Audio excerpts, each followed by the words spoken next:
It sort of depends. Does he think he can actually attack with creature damage? I mean, with that Equinox sitting there, I guess if he top decks weird, he can swing for 3 by killing the Equinox.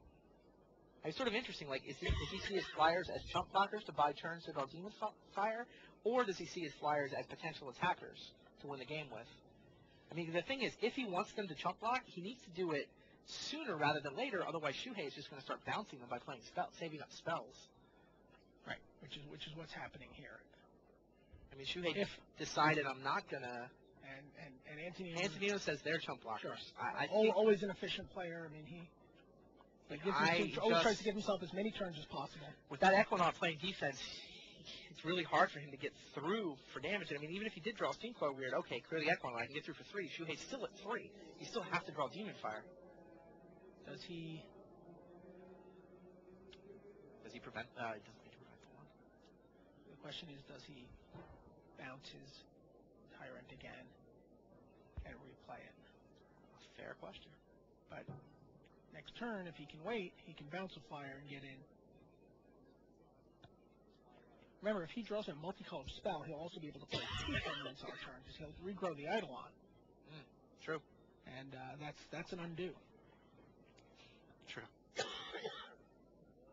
Although it should be noted, I don't think it's just creatures. I think it's permanents, right? Oh yeah, we know that because he did the Palliation. Just says go. Wants to stop the chump blocking and have spells for next turn. Antonino draws a card I did not see. The Wakestone Gargoyle. Okay. Another potential chump blocker. Buying turns for Demon Fire. So what's your play for there's a Petrohydrox. So Does he have a way to target it himself? Well, no, but he can bounce 3 permanents this turn. Potentially.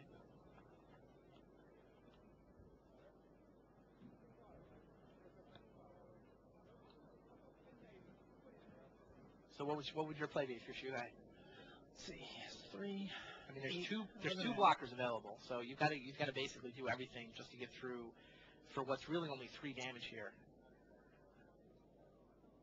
I don't think it makes sense to play all those spells and try to get through now. I think you just serve, let Antonino chump block again. You play the attrition war again. I think you have to.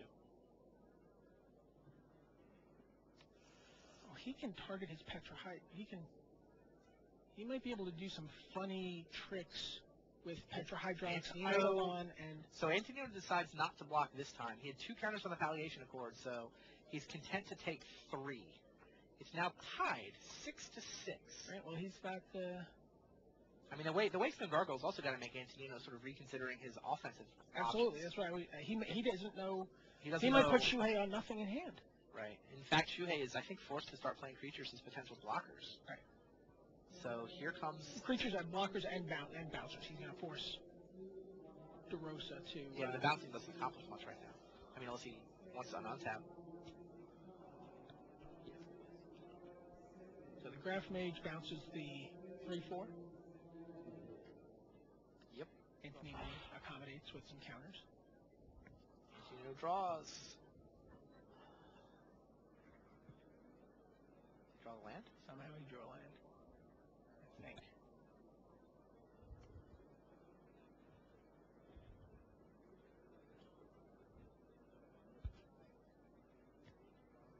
What does Demon Fire do exactly? It's red X. Deal X damage to target creature or player. And then if you're hellbent, that damage can't be prevented or countered. Or that spell can't be countered, the damage can't be prevented.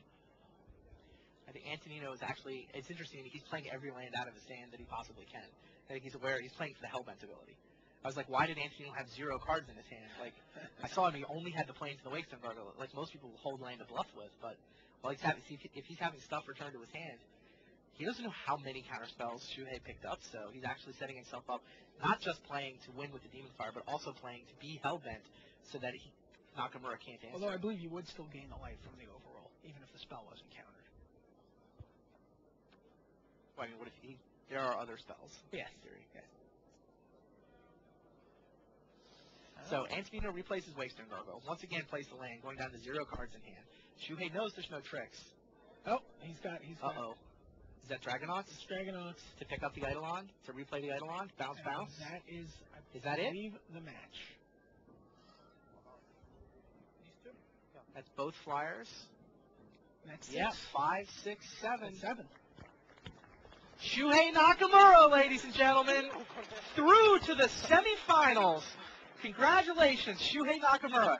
Top deck, not just a creature, but a gold creature to get back the Eidolon, bounce every blocker Antonino had available to him, and Antonino DeRosa loses 3 games to 2. Wow.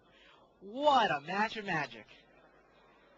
Got to feel a little bad for Antonino. He had a couple of really, really clumsy draws in his first 2 losses. Almost won those games. Fought his way almost back to won the 5th game.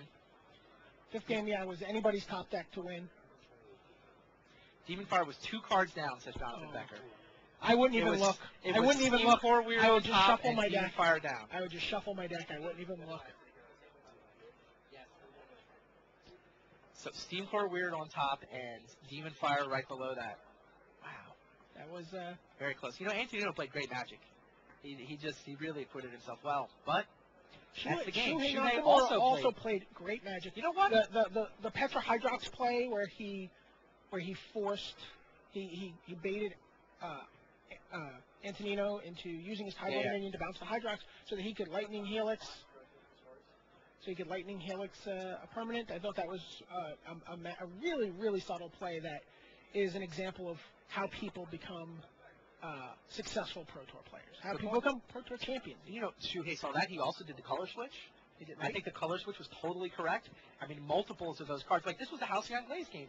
If he doesn't have Leap of Flame for Halcyon Glaze, he gets smashed in like 8 turns. Absolutely. Like, he was demolished by that Halcyon Glaze. And Shuhei Nakamura, he did the color switch. He did everything he did. Wow. Well, we got one match left. It's Quentin Martin versus Christian Hutenberger. And for an update on what's been going on those back tables while we've been enjoying this match, let's go down to Jonathan Becker once again. Hi, guys. Sorry we couldn't cut away before that match on the front table. Too exciting. But I got a couple of updates for you on the back tables. I got to say, I'm really, really impressed with Wasawa's deck. It's basically green-black with a ton of enormous monsters and some red removal like Char. And he just, again, just totally rolled poor Joe. His board at the end of the game was double Rotworm, Streetbreaker Worm, and the Alcatraz Spider. And I don't even know what to do with that board when you're looking at it. Like, what card in your deck could Joe possibly have that would get him anywhere near out of that situation? So we were talking about him making the big rule scrappers. He's got some graph cards, but he doesn't have the green-blue ones. Then he's just got like the Aquastrand Spiders. He has Aquastrand Spiders. He has a Sporeback Troll. He has the 1/1 guy. Oh, so his graph stuff is mono green.